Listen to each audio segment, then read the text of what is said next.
SJC-12140, Commonwealth v. Attorney v. Bryan.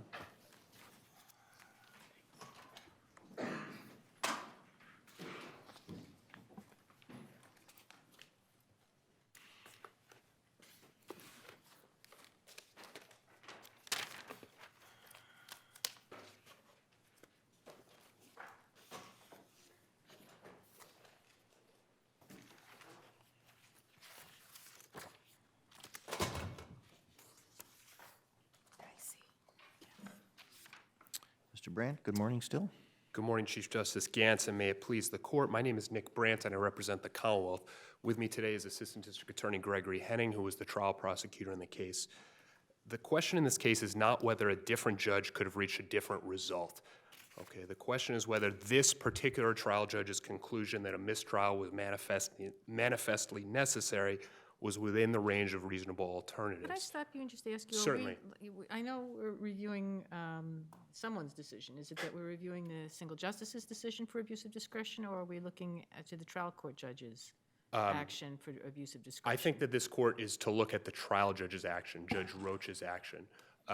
And that's in Lovett v. Commonwealth, has a case in a very similar procedural posture where a mistrial is granted over the defendant's objection.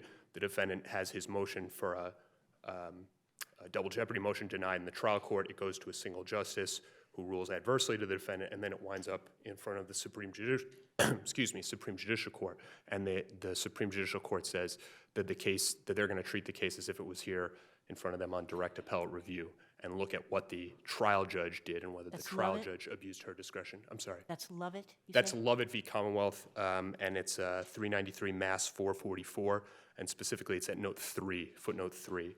Does Judge Roach ever really get to the issue of whether there are reasonable alternatives to the mistrial? Because what I got from the discussion was, she asks a question of defense counsel.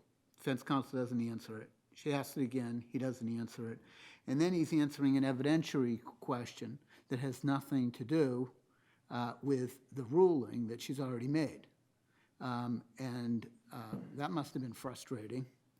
And so does she ever actually go through a calibration of alternatives to the mistrial when at the sidebar the defendant just either is ignoring her or doesn't get the point? Sure.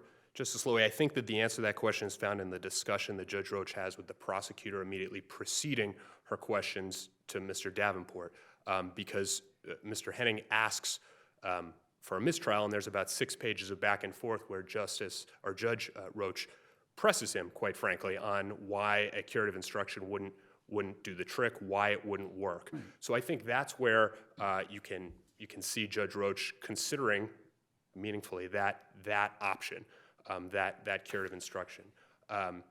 And so although that's not fleshed out in explicit language with defense attorney, I think it's implicit that it took place. There's no really other way to interpret what happened other than Judge Roach initially sort of leaning towards the idea that a curative instruction would suffice, and then rejecting that alternative and instead ordering a mistrial.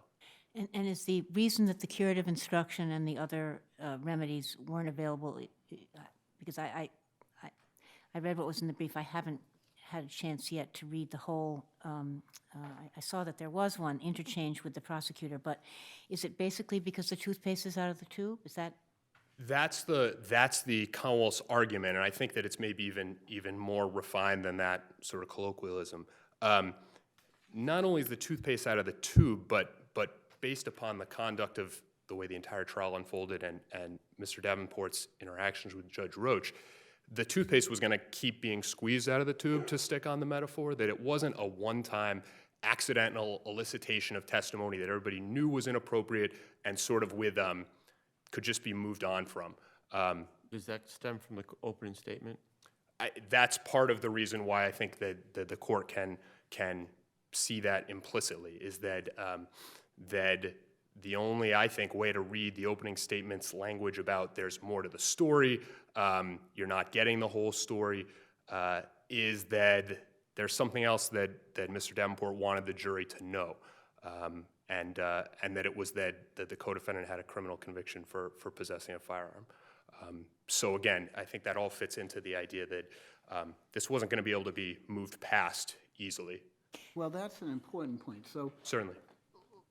let's put aside whether the evidentiary ruling was right or wrong for a moment, because the defendant, in not answering Judge Roach's question, keeps on saying, well, this isn't collateral, and even if it is collateral, we should be able to prove the contrary of the denial. Correct. As to where the focus was, all right? Correct. So could have an interesting evidentiary issue. Put it aside. The defense attorney is ignoring the judge. It's a very important evidentiary issue. The judge has made her decision. The defense attorney continues to ignore the judge. The judge says mistrial. Does the defendant then get, if there wasn't that analysis of alternatives, the defendant then be able to say there's double jeopardy?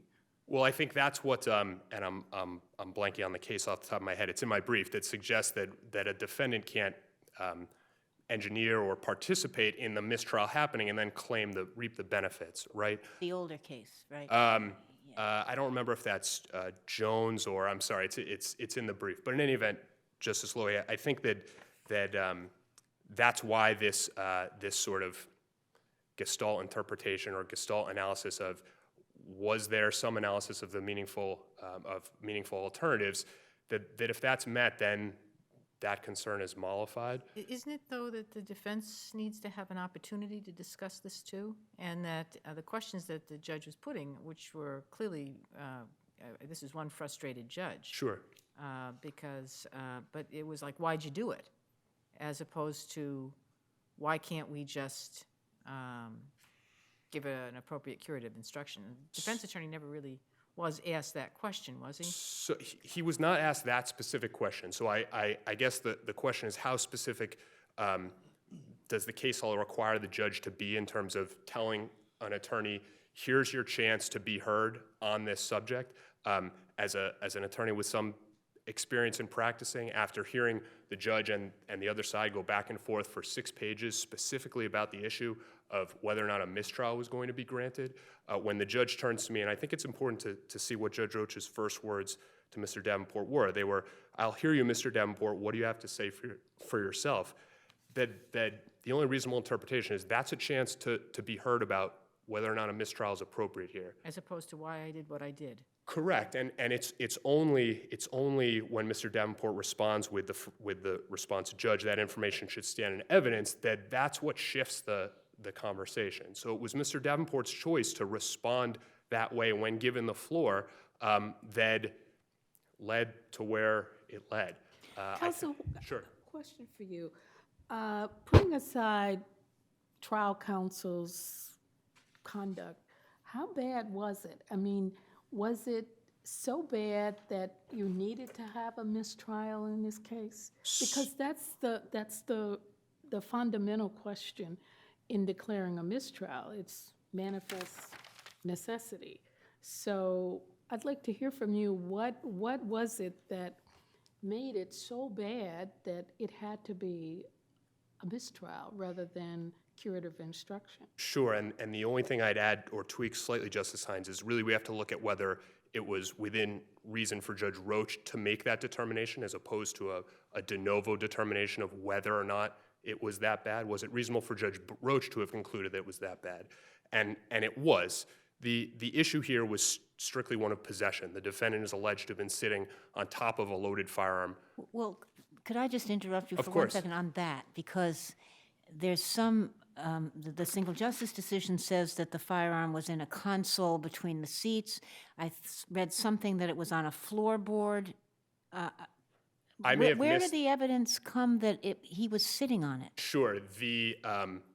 The officer actually recovered the firearm who didn't get an opportunity to testify, would have testified that when he issued the exit order, Mr. Bryan half sat up or sort of hovered, and then immediately under his buttocks he saw the firearm. So I may have missed where it said that in the single justice's judgment, but no, my understanding of the way the evidence would have unfolded and the way it unfolded at the motion to suppress was Mr. Bryan was literally sitting on top of this gun, on top of the seat. It wasn't under the floorboards or in a console or anything like that. So Justice Hines, where the issue is strictly Mr. Bryan's possession of the firearm, the evidence that Mr. Davenport elicited is completely irrelevant to the question of whether or not Mr. Bryan possessed the firearm. Well, And let's give all- him his due for a minute and go back, just give defense counsel his due for a minute, and then go back to him not answering Judge Roach's question. What he would probably say is, what I was trying to do was I was trying to impeach the police officer to suggest that the police officer was really looking in a different place than he was looking. That's the argument that you'd probably hear. Now, if that argument was a discretionary call by Judge Roach, but there never was a discussion of it because defense counsel would not answer the judge's question. Sure. Is there a point in time in which the judge can say, well, my issue's not being addressed. I have this major evidentiary issue. Defense counsel is refusing it to answer it. I have no confidence that this issue is going to be able to be controlled in front of this jury based on what's happened, and I'm going to declare a mistrial. Is that a reasonable option? I think it is if the record supports that interpretation. I think that the record here does so support that the judge is sitting here in this, and pardon the pun, courtside for this all unfolding. And so she's in the privileged position of being able to assess exactly what the effect of this evidence is going to be on the trial process, and exactly how it all fits together.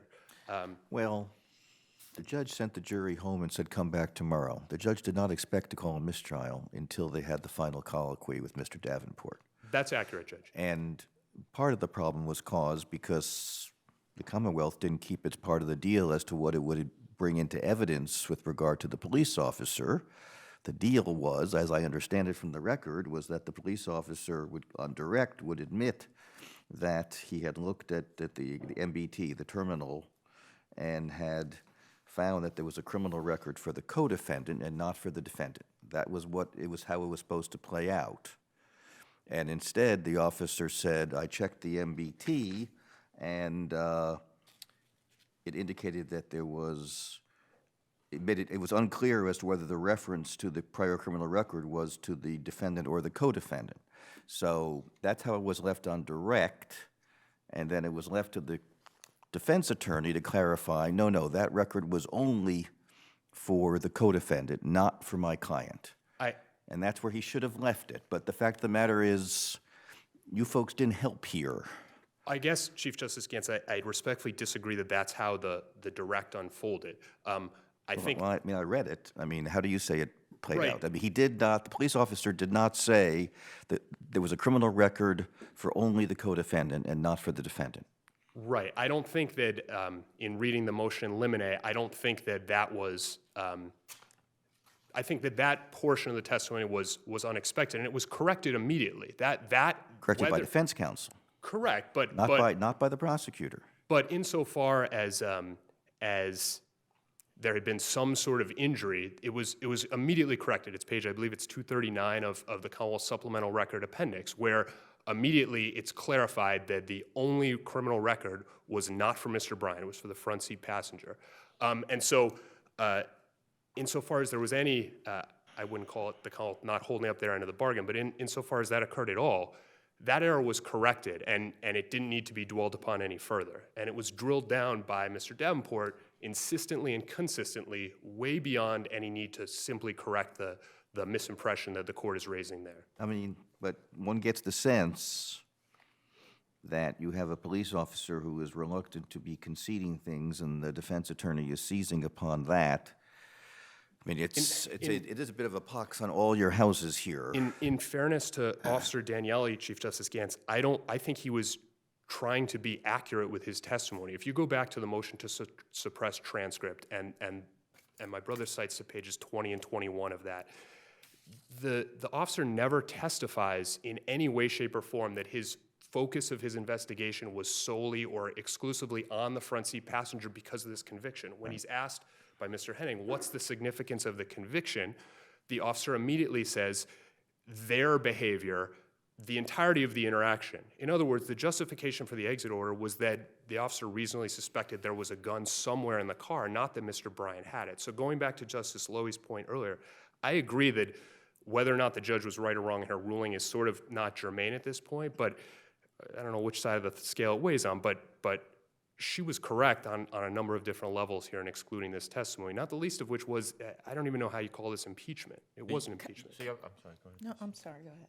Okay. So your position is that the defense attorney saw a crack and ran with it and got in the evidence that was clearly was not allowed? I can't say what level of intent was there, but it certainly appears from the way the opening statement was crafted and the insistence with which defense counsel pursued it, that there was some, a real desire to get that piece of evidence in. And if I can just ask you. Certainly, Justice Bud.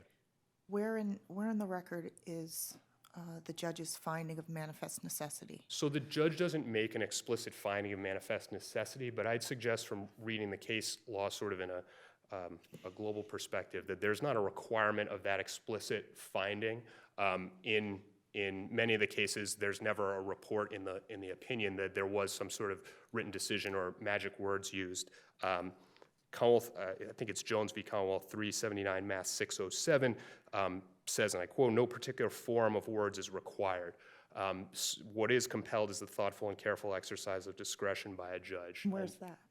I'm sorry? Where is that? That's in the back and forth with the trial prosecutor about whether a curative instruction would suffice, and quite frankly, from reading that, the implication that at that point in time, the judge was leaning that in the direction that it wouldn't, that a curative instruction would suffice, and then her action with Mr. Davenport that implies that he gave her ample reason to believe that any situation in which a curative instruction would work it wasn't this one, that a curative instruction wasn't no longer going to work because this wasn't going to be an isolated one-off remark that was never brought to the jury's attention again. But you confused me when I'm you sorry. said, don't be sorry, you said early on, first, we need to focus on whether or not the trial judge, not the single justice, abused her discretion. Correct. And then you say, but the issue before us is not really on whether or not the trial judge erred. Isn't the issue before us whether or not the trial judge abused her discretion in declaring it a manifest, or in implicitly finding a manifest necessity?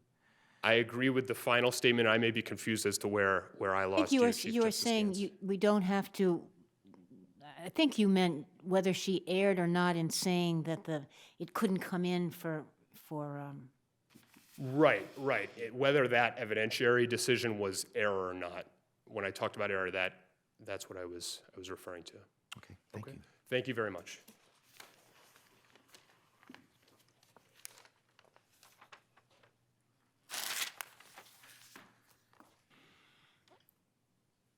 Good morning. May it please the court. Paul Davenport for Toomey Bryan. There was absolutely no manifest necessity for declaring a mistrial in that case. The judge didn't put it on the record, and there isn't possible for there to be one. The evidence had evolved. There was a motion in limine to keep the evidence out for truth of the matter asserted, and I assented to that. During the course of the officer's evasion, the judge at sidebar agreed that this had gone from substantive to state of mind, and that I had a legitimate reason for asking him to clarify his misleading answers on direct to get to the state of mind. It was at that point the officer lied. His testimony was different than it had been at the motion to suppress. Let me make this easier for you with this question. The judge makes a ruling without commenting on whether she was right or wrong. For the purposes of this question, assume that your argument is right and that it's impeachment evidence as to where the focus is, all right? Yes, Your Honor. Just assume that the argument that you had was right. I'm not saying it was, just assume it was. The judge has to be the controlling mind of the trial. She's not getting an answer to the question, but rather getting an answer to the evidence question, not to the mistrial question. Is there a point in time where she can reasonably lose her confidence that her ruling relative to this issue is going to be abided for and cause a mistrial? Absolutely, but I don't think we had even approached that point, Your Honor. I was not trying to avoid her question. I was trying to answer. I wanted to answer her question more than I think this court could ever imagine. I simply was not given an opportunity to speak. I could not get a word in edgewise without being interrupted. She started that with, what does counsel have to say for himself? And I tried to explain. I can't go into a curative instruction argument before I argue impeachment, because the first would waive the second. I have to explain why I think that the evidence should stand before the judge denies it, and then I go on to the curative argument. But she had already ruled it wasn't coming in for any purpose at all. Your Honor, I would point out, though, that under Commonwealth versus Donnelly, where prior inconsistent statements relate to a main issue at trial, the judge has no discretion to preclude their use for impeachment purposes. Yeah, but see, you're answering, Justice Bosford just asked you a very pointed question, and your response is the same response that you gave to Judge Roach. That's not the question. Well, Your Honor, with all due respect, I'm trying to answer the question. I really am. When the judge made her ruling in limine, it had to do with for truth of the matter asserted. And I sent it. No, she said any purpose. Page 63. It's court. It's not in. So we are okay with that so far, all right? So it's not coming in. You, and I agree, it doesn't come in substantively, but Judge Roach, it doesn't come in at all, is my ruling, Mr. Davenport. Okay, let's be clear about that. Then you say, then you have to object, and please note my objection. That's perfectly appropriate. Then 2 pages later, you're asking the question, bringing it in. Well, Judge, the evidence had evolved from truth of the matter asserted to state of mind, and she even agreed at sidebar that it was legitimate to be asking questions because of what had happened on direct to try to get in state of mind. Let's assume we don't buy that. Let's assume we say that the judge was clear that it's not coming in, period, that she understood your argument that it should come in for impeachment, but she said it does not come in at all. Let's be clear about that. Let's assume that she said that, and let's assume that she understood that you had directly violated her direction seconds after she had given it. What do we do about that? I mean, as a result of that, your client then is released from the possibility of trial? It seems unfair. No, Your Honor, because that's not the case here. The Commonwealth had made an agreement to put this evidence in Right, I on understand direct. that, and I raised that, and I breached get that. Okay. And at that point in time, their police officer had not actually contradicted his earlier testimony at the motion. Once he did, though, and that was after the sidebar, that's the moment when the evidence became impeachment. And that's when, in the fast-paced world of a trial, as a trial attorney, I had to make the call whether or not to proceed with the rules of evidence as I knew them. Okay. And isn't the right way to give a proffer, Your Honor? I believe you are in error, and here is the proffer that I would wish to make as to what would come in, and let the appeals court deal with it if your client is convicted, as opposed to saying, I think she's wrong, I'm right, I'm going to put it in. Your Honor, if I had not at least attempted to impeach, my argument is that the appeals court and the SJC would have deemed the argument waived, and I would not have been allowed to make that argument on appeal. What was behind the story in your opening statement? Your Honor, when I made a statement that there was more to be seen, first of all, it's a statement I commonly make in my openings, but there were other people in the car. It wasn't exactly clear where the gun was recovered. There were a lot of... Do you think it's significant if there's another person in the vehicle and that person has a gun conviction? I don't think that it's necessarily significant, which is why I was willing to agree. You don't think a jury would kind of take notice if there's a who's got the gun argument and one person has a firearm conviction? Well, Your Honor, the question is whether it's admissible, though. Right. I guess that's what Judge Roach ruled, and it wasn't. Well, she ruled after I sent it. Yes, absolutely. And the problem is that it leaves part of the story out. So when they stopped the vehicle and all of a sudden we're jumping right to pulling everybody out of the car, Judge Roach agreed that this is an incomplete story and we had to fix it. So she ordered the parties to come up with a solution, which we did in good faith. And that agreement was breached by the Commonwealth. So it hamstrung me. There was not much more I could do. And I certainly did not want the issue to be raised. Well, you did do. You cured the problem in your first questions, to which there was no objection. Whose record was it? It wasn't my client's. It was the other guy's record. You got all that. Wasn't that the deal? No, Your Honor, and the problem is that when the Commonwealth put in the direct and let it stand, Yeah. it made it sound like the officer stopped the car and I somebody... understand that. Then you started cross, and and the first questions that you asked were, isn't that right, about the record? And he said, he identified it was Mr., is it Williams? I forget, Toomey Bryan, Your Honor? no, not your Mr. client. Brown? Brown. He said it was Mr. Brown's record, not Mr. Bryan's record, right?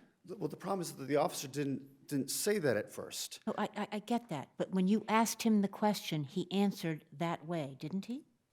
No, he wasn't even evasive with mine, which is why we went back to sidebar, and the judge agreed that his answer was still problematic. If the judge had thought that it was clear cut like that, she would have said, Attorney Davenport, he's answered your question, move on. But she agreed with me at sidebar after that his answer was still incomplete, that he hadn't come right out and said, well, it was just Mr. Brown's record, which would have solved this, and I would have been happy with that answer and I would have moved on. The problem is that the officer was being evasive, and the problem with that is, this was after on direct, the Commonwealth not only breached its own agreement, but then allowed an inaccurate answer to stand. They had an ethical duty to fix that, and they chose not to. They allowed that misperception to stand, and that was extremely prejudicial to my client. So when the Commonwealth talks about unringing the bell or the tube out of the toothpaste, they're concerned about hearsay rules. My client has constitutional rights not to be prejudiced in that manner by the Commonwealth, which far outweighs any sort of hearsay issues. So what does that mean as far as, you're the trial court judge, you've made a ruling, you say it doesn't come in for any purpose, you put it in, and if I give an instruction, how do I know you're not going to do the same thing again? Because you're just so insistent that your client's rights are paramount to the judge's rulings. Your Honor, I would say with all due respect, when the judge gave that ruling in limine and at sidebar before the officer lied, it's not possible for that decision to apply to the officer lying, because the officer had not lied yet. Why wouldn't you go to the judge and say, you said it couldn't come in for all purposes, but the officer just lied? Can I want to be able to press this point? Your Honor, I would concede that... Because you would have lost your momentum? Is that the reason that you wouldn't do that? I would concede that perhaps discretion would have been the better part of valor, and I should have done that. But in the heat of the moment, in the course of the trial, he had just lied, and I followed the only rules that I knew, which is the rules of evidence and the decisions of this very court. And so I did what I thought I had to do in order to preserve my client's rights. And I felt, and I still feel this way to this day, that if I had not, it would have been deemed waived. And isn't that why you lose today? Because the judge reasonably could have thought that you were going to do just what you said you were going to do, which is find a way to persist, even though she had said you can't? I don't think there's any evidence in the record that I did. I agree that we got to this impasse. This was the first time in the trial that we had reached this, but I don't think there's any evidence in the record that I had done that at any other point in this trial. As a matter of fact, I have done trials in front of several of the members of this court. That's not my reputation. That's not how I do trials. More importantly, whether it's a mistake to have pushed the issue or not, whether I should have gone to sidebar again, as Justice Lenk said, the court could easily have remedied it through a curative instruction. And that's how the court would normally have handled matters. If the court had allowed the impeachment, which it should have, then it would have given a curative instruction, and this would have been no different. But Judge Roach would not entertain those thoughts because she would not let more than 3 sentences out of my lips before basically shutting it down and storming off the bench. I didn't have a fair opportunity to suggest reasonable alternatives. I didn't have a fair opportunity to explain my reasons that I felt that the evidence was permitted. I didn't have any opportunity to make any argument simply because the judge did not want to hear from me. The Commonwealth was allowed to continue for 7 pages of argument in the transcript. I barely got 3 sentences. It's a huge difference. If the judge had allowed me simply to make a record, as I'm under an ethical duty to do, then I would have gone through all of these things. And the judge would have been free to deny my request. I would have noted it for the record, we would have had preserved our appellate rights. I would have moved on to the other parts of the argument, that there are less restrictive means of dealing with this. There doesn't have to be a mistrial, that she can issue a curative instruction and we can move on. And you would have given her assurances that you would have gotten off the topic. Absolutely, Your Honor, and that's my reputation in this community. This is the first time I've ever found myself butting heads with a judge, and it's not been pleasant, Your Honor. It's not something that I'm proud that it's happened. I struggle with the ways in which I could have done things differently to have avoided that impasse. I still feel that it was imperative that I acted so as not to waive the issue. And I tried to be very careful about where the point was in my argument that the evidence evolved from state of the mind to impeachment. And it wasn't until that exact moment, I asked the officer, would you say that one of the occupants of the car pertained to the MBTA printout more than the others? And he said, I guess not. And I said, when you say I guess not, and he actually said, definitely not. So that was antithetical to what he had testified in the motion. Very, very succinctly in the motion, he had testified that when he stopped the car, he ran the records of everybody. Mr. Brown had a conviction for a firearm, and that's one of the reasons he pulled everybody out of the car. There was also some civilian witnesses that gave him additional information, but together, that was the reason he asked the occupants out of the vehicle. And at trial, he was saying something completely different. And I would point out that in this court, you've written, it is not necessary that the prior statement to contradict in plain terms the testimony of the witness for such witness's testimony to be admissible as a prior inconsistent statement. It is enough if the proper testimony taken as a whole, either by what it says or what it omits to say. I don't think there's a quibble with the evidentiary part of what you're saying. The real issue is manifest necessity.